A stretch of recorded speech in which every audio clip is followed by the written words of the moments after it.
This man is suddenly stopped by Chinese police, and he doesn't understand what he's done wrong. To his surprise, the police car speeds up and forces him to pull over. Seeing this, the man immediately apologizes. The police car angrily questions him. Do you not know motorcycles are not allowed on highways? The man doesn't respond and just continues apologizing. At this moment, the police car notices a flag on the back of the motorcycle. It turns out the man is Andy Lo, and he is traveling across the country searching for his child. The police officer softens and asks Andy where he is headed. Guangzhou. Upon hearing this, the officer immediately says, as Andy is heading in the wrong direction and draws the correct route on a map, Andy thanks him and immediately heads in the right direction.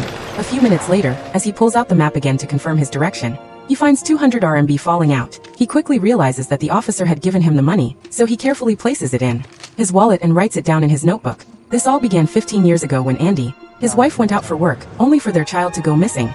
Since then they've desperately searched for their child. Andy even quit his job traveling across the country by motorcycle in search of clues. Along the way, whenever he met other parents whose children had been lost, he would help them search as well. But fate was cruel. In the past 15 years, he had helped countless parents find their children. Yet there was still no trace of his own, but destiny rewards those who persevere. A few days ago, Andy received an email from someone claiming that a child in Guangzhou resembled his missing son, and that the child was also bought. Andy immediately set off for Guangzhou, and after several days of traveling, he finally arrived. The kind person who had contacted him was already waiting by the roadside. Soon they reached the village where the child was living.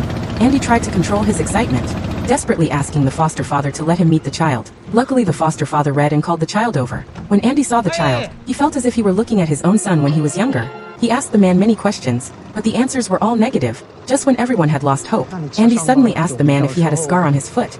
Yo, the man immediately took off his right shoe, but Andy said it should be on the left foot. Without regard for the foster father's objections, Andy forcibly removed the man's left shoe. Reality gave Andy a harsh blow. He held back tears, turned and walked away without looking back. The man stood there looking at Andy's retreating figure, also feeling lonely. In fact, he was also hoping his real parents would find him. For those wondering, the movie is called Shirgu.